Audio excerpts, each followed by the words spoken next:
I recently read Peak Performance by Brad Stulberg and Steve Magness. Meet Rick. He's ambitious, but has very little to show for it. After a year of work, his skills haven't improved much, and his business isn't making any more money. This wouldn't have happened if he'd applied the peak performance equation. Productive stress plus deep rest equals growth. Here's a typical workday for Rick. Those bars above the line are productive stress, and the bars below the line are deep rest. His stress never got too high. His rest never went too low. In fact, he never left the zone of minimal improvement, which is where most people stay. Now here's a chart of a peak performer at work. The productive stress bars are massive. The deep rest bars are deep. The space between their peaks and dips equals their daily growth. Comparing the two is like comparing someone who powerlifts for an hour and gets 9 hours of sleep versus someone who walks around in a weighted vest all day and stays up until midnight watching Netflix. If your results were flat this year, it's likely for the same reason as Rick. Your stress peaks were too shallow, and your rest valleys weren't deep enough. Now, typical stress is not the same as productive stress. Productive stress is acute, lasting no more than 90 minutes at a time, singular, directed at one objective at a time, highly focused, void of any distractions, and challenging, pushes you to the outer edge of your abilities. A single hour of true productive stress, followed by a period of deep rest, and not merely scrolling your phone and grabbing a snack, can do more for your career than a week of scattered effort. Let me show you how to amplify productive stress, and then achieve deep rest so you can achieve breakout growth in your career, craft, or sport over the next 12 months. Before Rick starts an important work task, he checks his email, skims the news, gets coffee, and waits to feel ready. By the time he's finally focused on his work, he's wasted precious energy. Don't be like Rick and wait to feel focused. Instead, trigger intense focus with a peak performance portal, a simple pre-work routine that shifts your brain into high-intensity mode.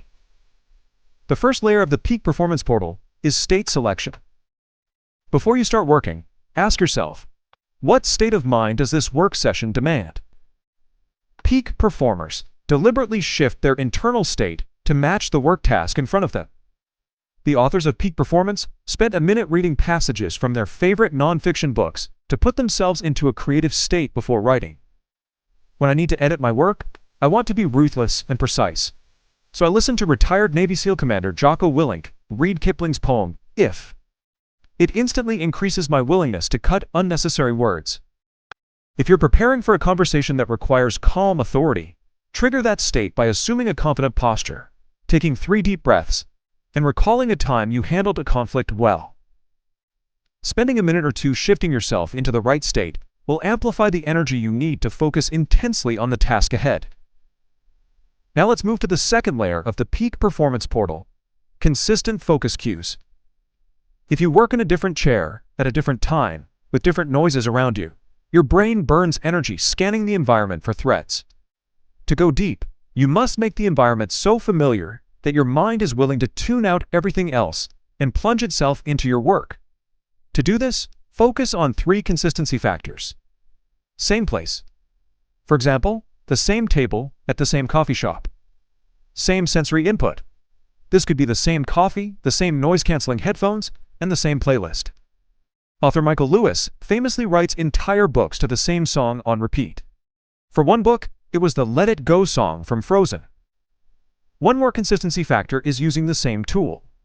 Steve Magness opened up a dedicated book-writing laptop to begin his peak performance writing sessions. This isn't superstition, it's association. Over time, your brain learns to block out distractions and focus intensely when it recognizes your consistent pre-work cues. Amplify the impact of your work cues by encountering them just before your peak working hours.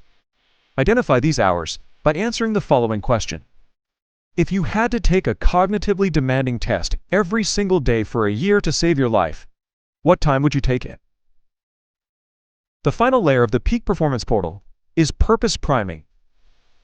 You're hardwired to push harder for others than for yourself. And research shows that the top way to prevent burnout is to feel like you're giving to others. Therefore, just before getting to work, spend 30 seconds visualizing who depends on your work and how much they'll appreciate your willingness to do an exceptional job. Then, return to this purpose-fueled feeling whenever your energy starts to fade. Now let's focus on the other part of the peak performance equation: deep rest. Between work sessions, your job is simple. Stop thinking about work. Most people fail at this.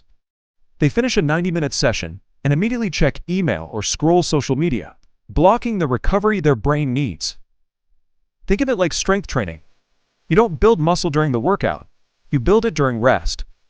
Mental work is the same. Your brain processes what you learned and surfaces creative solutions, but only if you let it. Between periods of productive stress, do something that requires zero cognitive effort while staying present.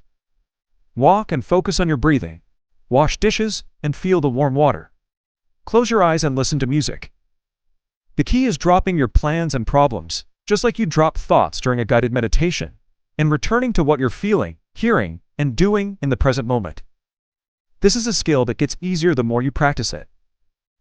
Google employs a full-time mindfulness team that has trained thousands of employees on this very skill. They don't invest millions in mindfulness so their employees can achieve inner peace. They do it because it offers an incredible return on investment. That ROI is consistent innovation. Now let's zoom out and make this all practical and tactical. After a 50 to 90-minute focus session, rest for at least 1/3 that time. Put your phone away. Do something mindless. When work thoughts arise, drop them.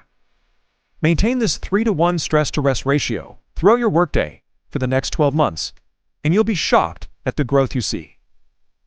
That was the core message that I gathered from Peak Performance by Brad Stulberg and Steve Magness.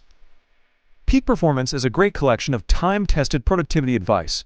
I highly recommend it. If you'd like a one-page PDF summary of insights that I gathered from this book, just click the link in the description below, and I'll email it to you.